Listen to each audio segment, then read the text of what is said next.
About 800,000 women in America left the workforce in the month of September.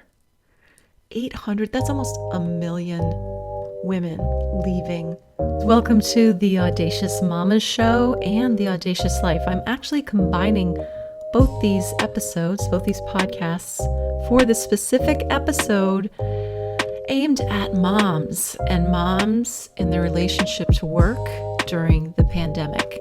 Because from where I'm sitting and from what I've seen, it's really been just such an incredible experience to see how women are being asked to do so much and stepping up and, just doing what they can to move forward.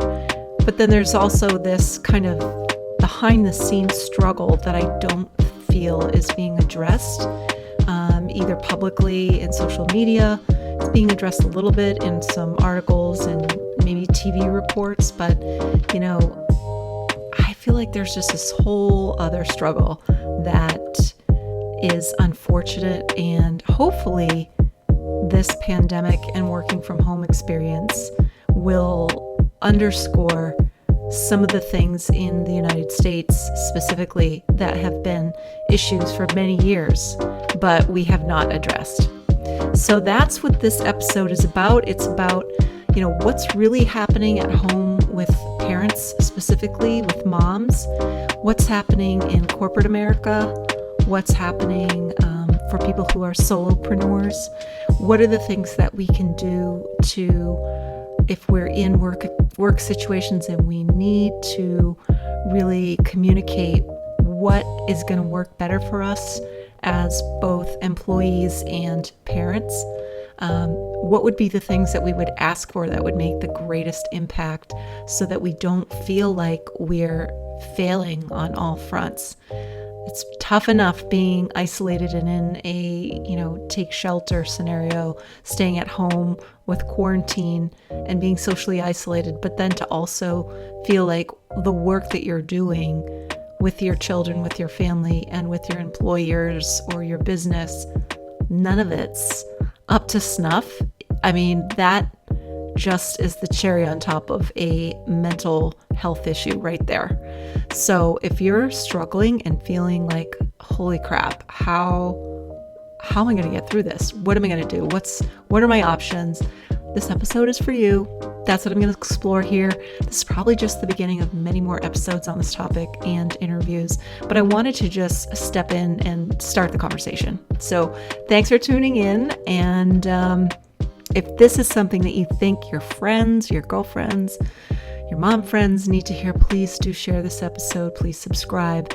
I'm sparking up the Audacious Mama Show like never before. I just been truly called to step in and get the show up and running again. I'm addressing moms on the Audacious Life, two kind of different audiences, but we're all moms and that's what we have in common. So I'm really excited to get this going. So thanks you guys. And without further ado, here's the rest of the show.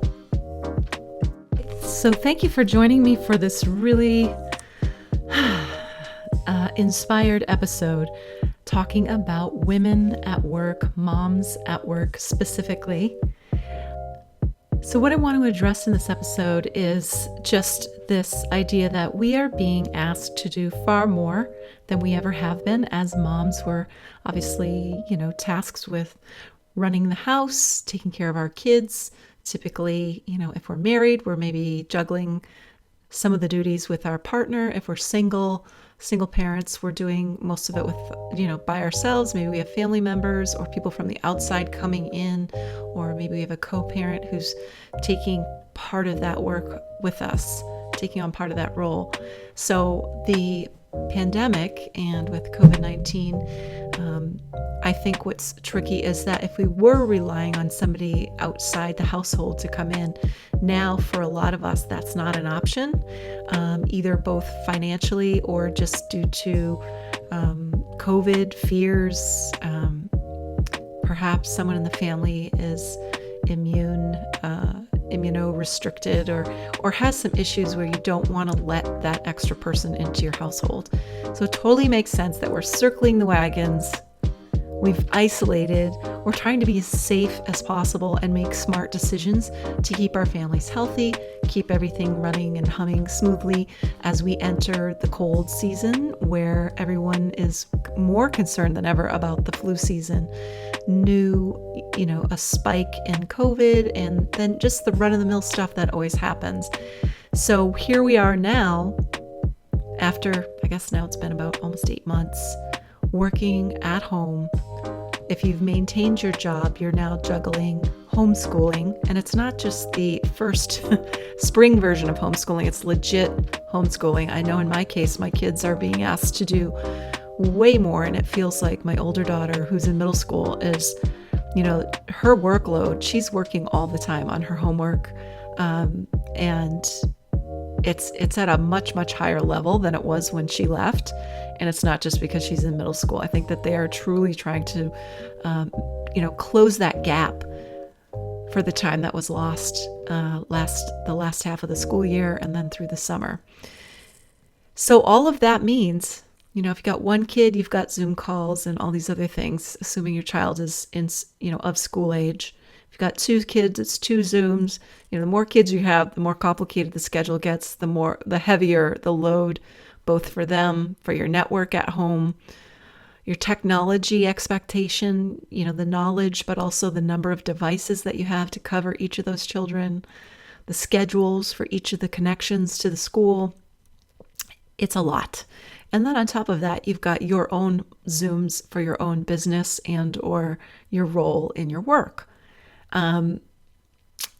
What's interesting to me is that a lot of companies are saying things that we want to hear. Family first. Your mental wellness is important to us. We know we're going through these unprecedented times. And they are putting some things in place to help some of their employees. But what I haven't seen is the acknowledgement of what's truly happening behind the scenes with all of this activity, all the things parents have to juggle. And, even if you have 2 parents in the picture, there's a lot of negotiation happening there, and that can create a lot of strife in and of itself. And then there's the kids and their strife. My 2 children, just a quick recap of who I am. So I got out of I will call it an unhealthy, toxic relationship more than 5 years ago, started a different podcast for women who are in my same situation with toxic and abusive relationships, how to get out, how to heal. I started this podcast because after about a year, I realized in order to cope with, I had at that point a toddler and a 6-year-old, 7-year-old, I needed a different schedule to make it all work as a single parent. And my kids were, they had challenges with their learning. One had a learning disability. There were emotional and behavioral issues. They needed therapy, sensory processing disorder, therapy for that. So it was like, okay, what can I do? So I did that, and I have maintained my own business for about 4.5 years. Then I stepped into a corporate contract last fall. And my thinking with that was I was kind of burnt out from working at home, feeling really isolated, ironically. I wanted to get out. My kids were a little bit older and both in school. And I wanted to enjoy the drive into the city and being a part of a collaborative environment, working with other human beings.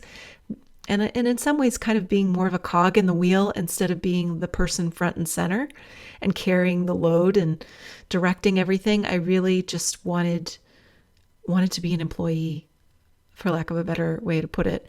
And it was a contract situation, so I wasn't a real employee, so to speak. But I was treated like one for the most part. And schedule-wise, definitely expected to show up and be not a contractor, but really be in all the meetings and it's an agile environment. So all of the aspects of agile, which include meetings throughout the week, multiple meetings through the day. And when COVID hit, I was able to go back, work from home, no problem. My kids, we shared a back and forth with my ex. That was fine in the beginning. But then, he grew tired of that and was like, here you go, you got them back.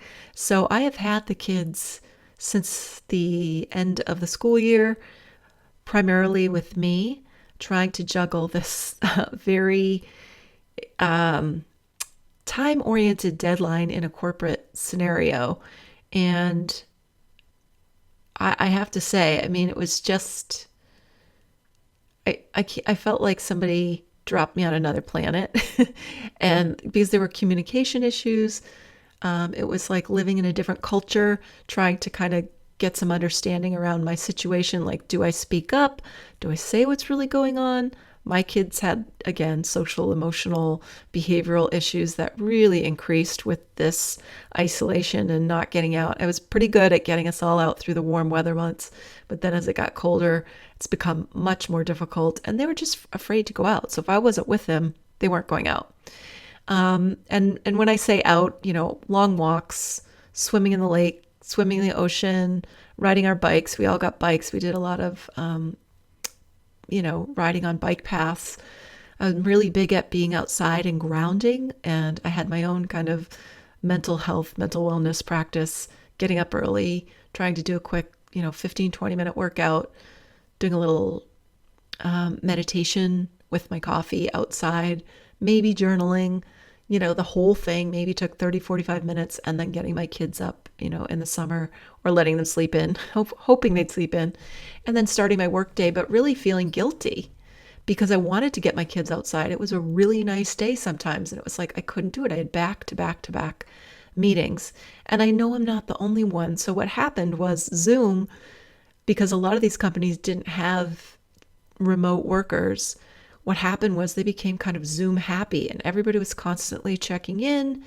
There were more meetings, things that would have been put aside as a quick phone call, like 15-minute quick phone call, became a half an hour on-camera Zoom meeting. So being on camera for parents in particular is really challenging with children in the background and noise. And, maybe you rolled out of bed because you did a lot of your work at night because you had to be with your kids and get, kind of get their energy out and have some family time. And so what I noticed was none of this was being reflected in the workspace I was in. A couple of times I saw dogs on screen. I saw a couple of babies on screen. Most of the time, the babies that I saw on screen were with dads. And it was like, oh, look, what a good dad. He has his baby. And then he'd hand off the baby to mom, who was also working, by the way. But it seemed like there's a double standard there, which is no surprise. I did not see women. I think women, for the most part, we were trying to use our Zoom backgrounds to hide the fact that we have children. And again, these are the ones of us who are lucky to have kept our jobs because we're not maybe in a serving industry or a service industry, doing work directly hands-on with people or meeting the public, which is what the greater number of women careers are in. They're in kind of that service-oriented industry, working with children, working with people, working in retail sales, working at restaurants. There are plenty of women in those roles, nurses, etc. So, and I don't mean to offend anybody if I'm glossing over. I'm just trying to quickly zip through this.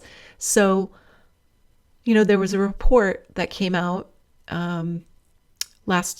just a couple weeks, maybe a week or two ago, which was about the fact that almost 800,000 women in America left the workforce in the month of September. 800, that's almost 1 million women leaving the workforce. And I have to pause because that should not be on. Hold on. Yes, so 800,000 women, roughly, left the workforce. And that was, by choice. I think that as much as employers are saying, we want to be here for you, and many of them have done, the company I was at has done more, they've been more profitable this quarter than ever before. This is definitely working for them. And I think part of that is in a lot of these companies, tech, finance, trying to think of the other sectors. I think biopharmaceutical, obviously they're booming. If you have the ability to work from home and you have the ability to impact your workforce, people, A, are grateful they still have their jobs. B, they're going to be mindful of that. and feeling like they have to be available and at the ready to answer questions and show up to keep their job, or maybe their spouse left a job, right? So it's like two different things going on here. And that pressure can't be underscored enough. So you've got kids who need you to attend to them with, they can't get their Zoom connected. They don't understand their homework assignment. They just want to get through this paper, worksheet or something. And you're in the middle of trying to focus on your call or get yourself ready. Or maybe you have a baby crying who needs to be fed or nursed or is crawling around like a little mad person or dogs or whatever you've got going on, and you're trying to pull it together because it's your turn to present, maybe on your Zoom call, or maybe you're hosting the Zoom call, or in the best case scenario, you're just one of the many squares on the screen, and you can, turn your camera off and try to listen and also help your child or hold your baby or let your dog out or whatever.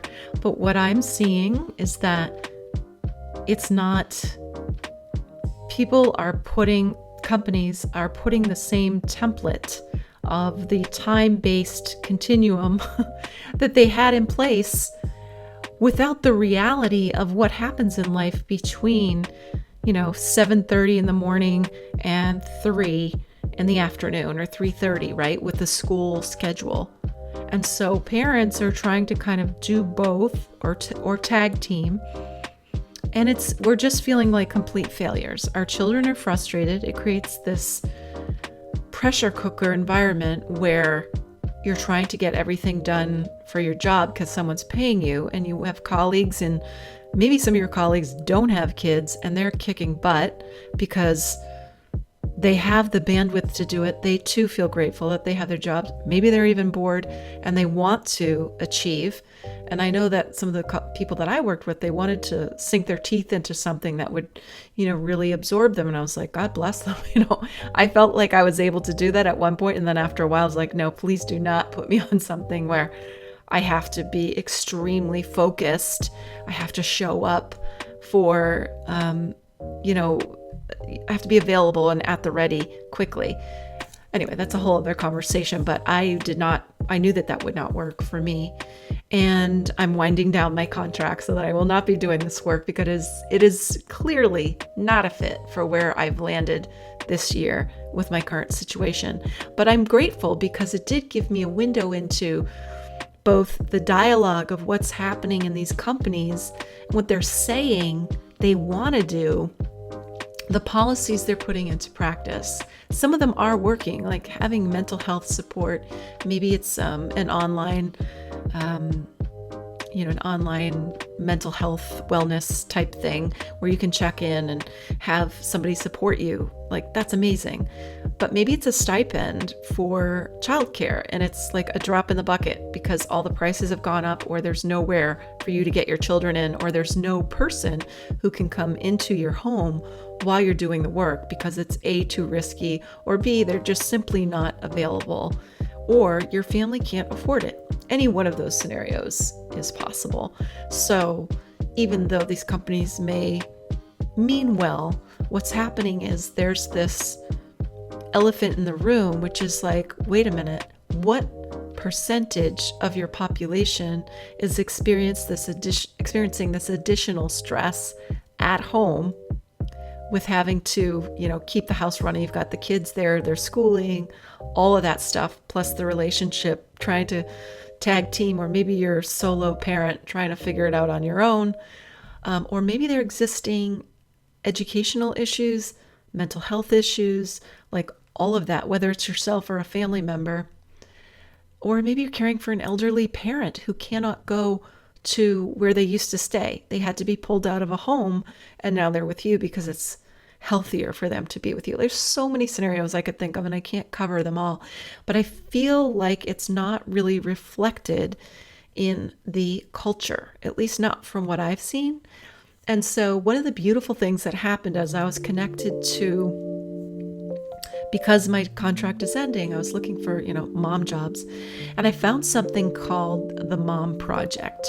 And through the Mom Project, and I'm going to bring up their website right now and just read their beautiful description of what they are and how they work. Let's see, where we go.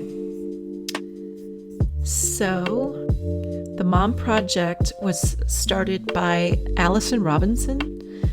She's the founder and CEO, and she came up with the idea for the startup in 2016 when she was on maternity leave from a strategy role at Pampers. She started realizing a lot about moms before she became one, and that was her last role before she struck out as an entrepreneur. And her project, she raised $25 million for the website. So it's called the Mom Project. You guys can go check it out. It is this is their description, a digital talent workplace and community that connects professionally accomplished women with world-class companies for rewarding employment opportunities. So basically what it's doing is matching women and their needs with companies that have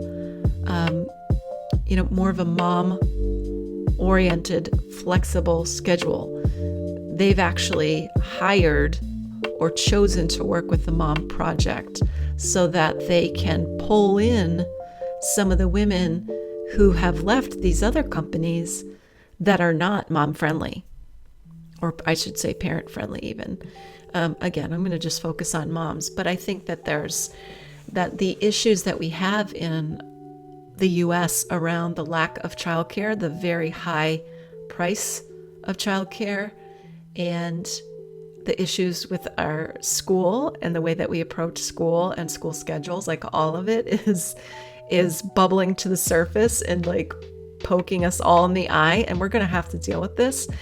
And that's another conversation for another episode. But for now, I want to point out this website and I'm going to call it a movement.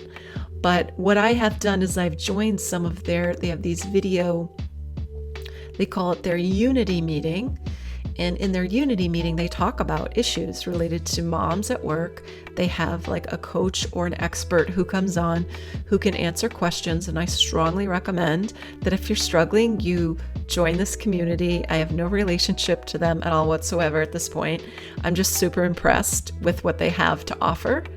And their website, you can fill out what you're looking for, your resume, and you can become a part of their alert system, and they will try to match your background with the opportunities that are coming up on their end. I think they have some work to do on that. I definitely think that their categories are a little bit too broad, so it's sometimes difficult to get a good match. But, if you get your resume, they actually have the way that their tool works, they will, if you enter all your information, it will create a new resume for you. Which is awesome. And I just wanted to point that out to you because it's both a community of women who are all moms, who are all trying to help one another. And they have these, we'll just call it like a mentorship opportunity. So if you're in one type of a role and you think you can help other women who are looking for a job in your role because you have that insight, you could help other moms, with feedback. Does this work with their background? What kind of education do they need, or maybe some courses they need to take or skills they need to learn? Is it even a good fit for their vision, for themselves, for their family, for their day-to-day life?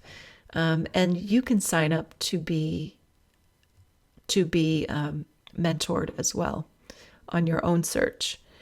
And so I'm super impressed with that, and I'm hoping to interview some of the people from the Mom Project at some point soon. But I just wanted to really just wave a flag and offer that up as a resource for anyone who's finding themselves, you either left the workforce because you felt you had no choice, and you still, you would still work, maybe even part-time. I do think there's going to be a rise in part-time flexible work opportunities that's going to come out of this. They're calling this the She Session because this glut of women leaving the workforce, the drain of women leaving has has really, it's affected women. I think I'm probably going to get it wrong. I should look it up. I think it's 3 in 4 of people leaving the job force are women. It's like a huge percentage. So only a quarter are men.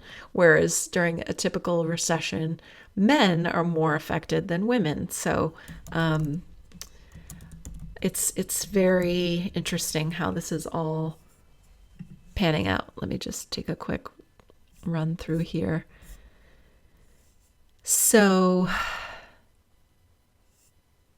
yeah. So it says women accounted for 55% of the 20.5 million jobs lost in April. 55%. And then that raised the unemployment rate.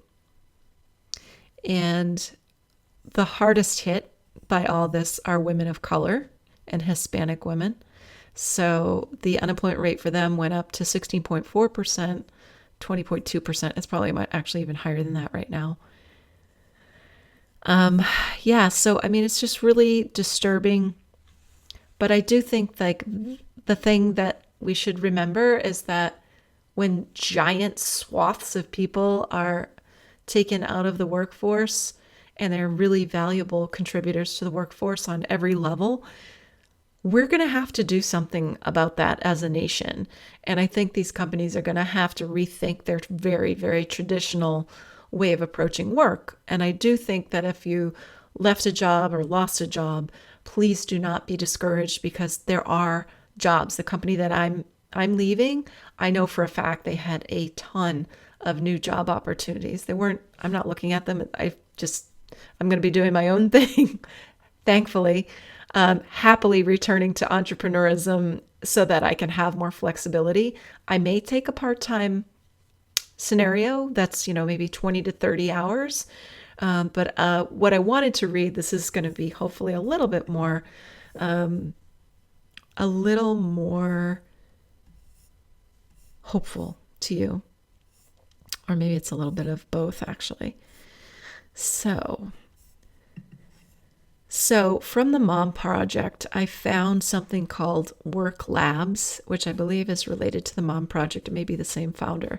It's WERK, Work Labs. So they have all these reports on how women and parents are affected in job opportunities, in corporate culture, careers, all of that. And they just did a report about key insights on how the pandemic is changing work. And what's interesting about this is, it's Pamela Cohen, who is the president of Work Labs. So it's woman-owned.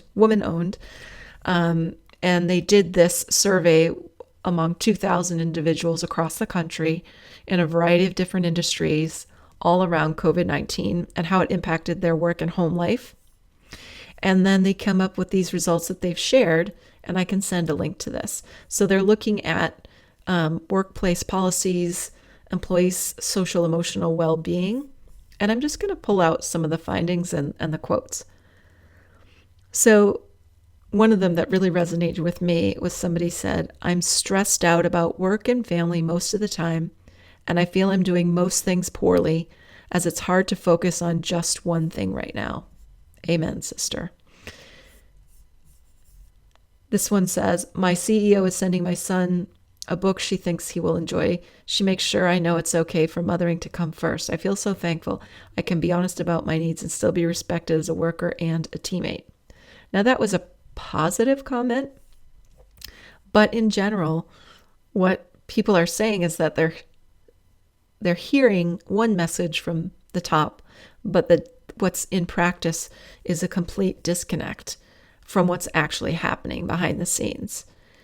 So in terms of their findings, the trust of the people who are, employing you has become a much more important factor, because obviously your life and your outcome for your family is in their hands. People really are lacking clarity in their jobs. They don't know what is expected of them. The responsibilities, priorities, goals, all those things are murky in many companies. And that confusion is also unsettling for for employees. And managers, some managers are managers on paper, but they're not really accustomed to managing people and being tuned into, the social cues. Like, are they struggling? Is their work suffering? Is there stuff going on at home that they don't feel comfortable talking about? And maybe, I know that in my environment, everything was in a meeting. And yes, you could kind of set up a separate meeting, like meeting of the whole team. And you can set up a separate meeting outside of that, but it's like, if you're not sure about your job and your security, do you really want to risk asking for more at this time? And I think most people feel like the answer to that is no. Hell no. I'm going to just keep doing the best that I can, keep all the plates spinning.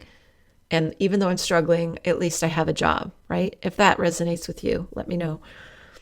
So there's been a 25% decrease in retention, and employees are indicating that their work has been impacted. They feel like 25% feel like they'll probably leave their employer within the next year.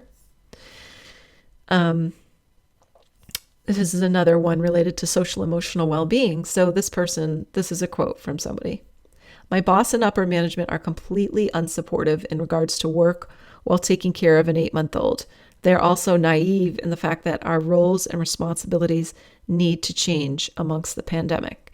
So there are a lot of quotes in here that really talk about this idea that even though employers seem to be saying one thing, the reality of the impact and the requirement for a far more flexible schedule for everyone is essential. Like, you say what your life is like. What people really want is to be able to have more agency to say what their life is like, how they want to work, and what those work hours look like, and how to make it work within the construct of the number of children, the responsibilities, who are the people they're caring for.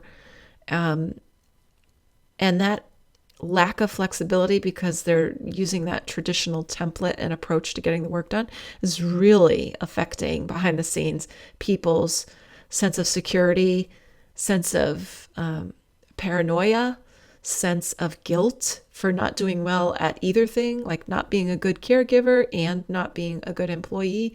And this specific ability to say, hey, we understand, and actually put something behind it, like a policy in place where you work out that schedule with each employee and you see how the people who need to work together can work together, and you make it fair. So the other thing is that there are people who do not have children, and they see people in some cases with children and responsibilities getting cut slack and being given a flexible schedule, and they feel like it's unfair to them. Well, of course it is if they're not being given the same thing.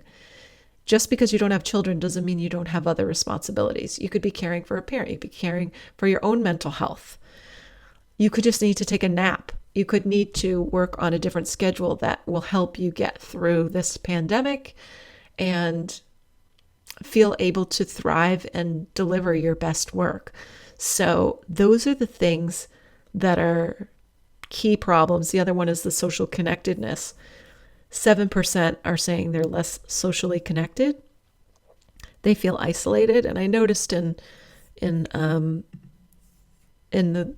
group of like 8 to 15 people that I work with on a regular basis, the people without children who aren't married and don't have an animal and live alone, like, they need connection. And when one-on-one or small meetings are canceled, they're actually bummed out, because that might be they were looking forward to that connection. They need to talk to somebody. They need to talk through the work that they're doing.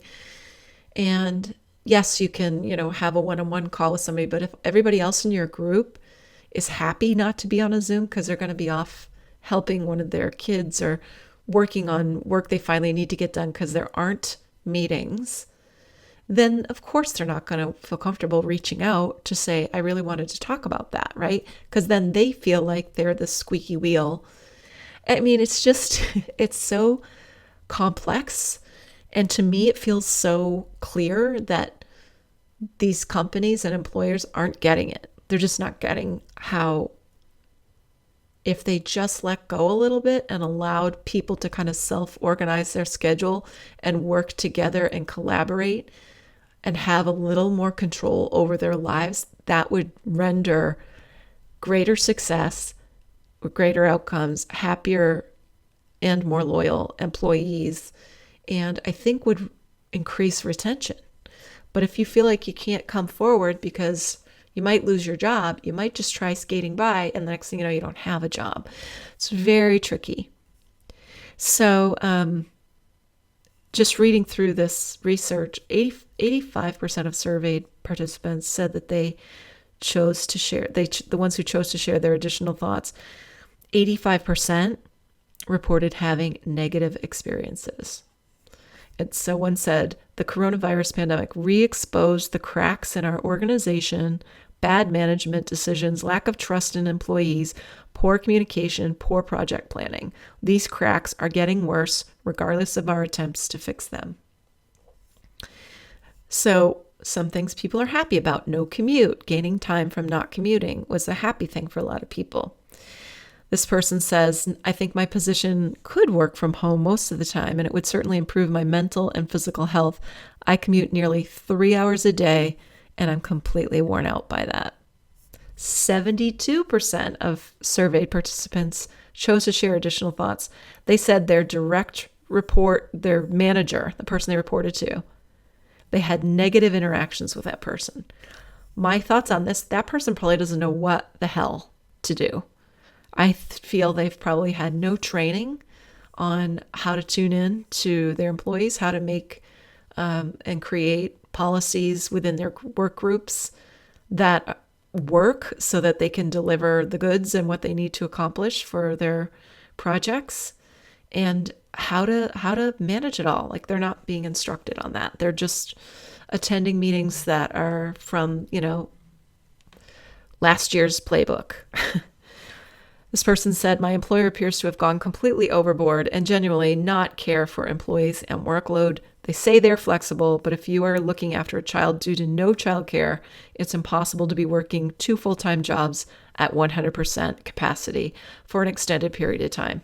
That is so true. So many parents are trying to show up for meetings, help their kids get through the day if they have little babies and smaller children, or if they have homeschool, and then do work at night, but they're exhausted. It's emotionally exhausting to work with your kids, plus get them through their own frustrations and their own issues, feel the weight of your own guilt as a parent and as a worker, then try to get the work done. I mean, it's just such a recipe for mental health issues and low self-esteem. It's demoralizing, where the clarity in place, if you put it all out on the table, say, okay, Sarah is going to work 30 hours. These are her work hours this week. Maybe allow people to cut back their hours, allow them more flexibility if they need to, versus leaving and having them start from scratch to find a new position. It's crazy. They already know all the stuff they need to know to do their job well, and they also know they can't do it. Social connection, they feel like their well-being has been impacted, and that most of them are scoring that lower, obviously. Yeah, okay, no, I already said that. Some say they've lost the desire to work. One person said, I've lost the desire to work. I'd rather be spending time with my family. One week I had a really bad mental health day, and I told my boss he did not do anything to make it better or give me any relief from my workload. So again, that's the not having the tools in place to tune in. And let's see, male versus female. Women report a significantly more negative experience than their male counterparts, 35% more negative than men.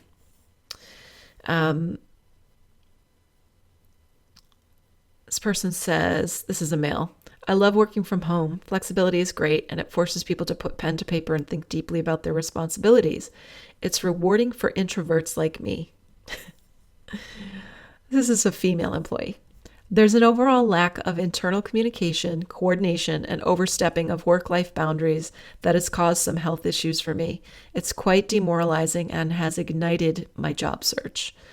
46% of women are nearly twice as likely as men to report that they will leave their workplace within the next year. And obviously, many of them already have. This person, who's a woman, says, working from home is not something I'd like to continue to do in the future, not just because of the effects of the coronavirus, but because of the job itself and the way the department is managed. So working in that scenario is more challenging because management doesn't know how to manage that particular way of doing things. Job clarity. It's been more impactful on female employees than for males. Let's see. Life as we know has changed, yet my company is trying to act as though everything is status quo. They're pushing for greater outcomes because we are all working from home with no consideration for what that means, not to mention the stress of the situation. Yeah. And then a male employee says, I'm much more productive working from home. So women are reporting that they're 29% less productive, and they anticipating being more, again, less productive next year. Flexibility. Of the different types of experienced drivers, flexibility is the only driver that scores as a top priority to improve for both men and women. It will improve both their experiences. So leaders should take the opportunity to give their employees more control over their schedules. Companies should reflect on what they've learned and enforced experience around home working. That's what a male employee said. Female employee says, feeling more isolated without a person in contact. Also, less variety at home where both work and social events are via computer rather than being able to walk around in an office. So women are 2 times more likely to leave their employer within the next 5 years. All right, so moving right along. Parents versus non-parents. So non-parents obviously are having less of a problem. People with 2+ children are doing a little bit better than people with 1 child, which was surprising to me because I was like, man, it's always so much easier when I only have 1 kid, but my kids fight. So, but that has to do with the fact that some of the people with 1 kid, they're new parents. And so they don't have routines in place. They're not used to it. It's all new to them. Plus working remotely is new to them. So it's even more challenging. It says, this person's not a parent. It says, my company needs to be more flexible across the board. I'm young, unmarried, and have no children. I get 0 to little flexibility. Some people with families are able to negotiate flexibility. It should be a default, not reserved for those with kids. Totally agree with that. Okay, so what am I getting at with all this?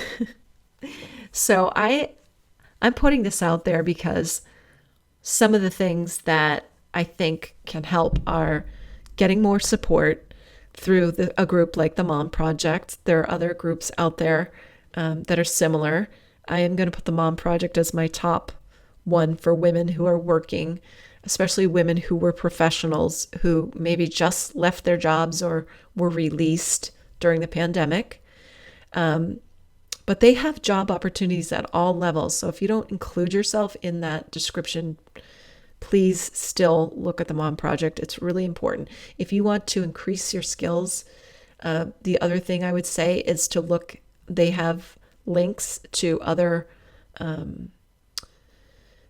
groups. One of them is called, I think it's called Certify.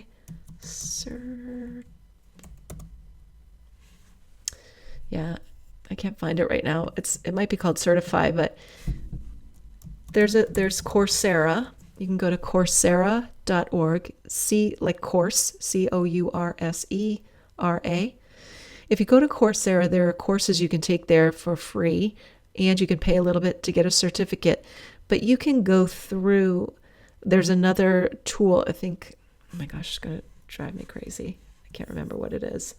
And they will help you see the gaps in your resume to see, okay, this is what I'm doing now, but what I think I want to explore is a career over here in this other area.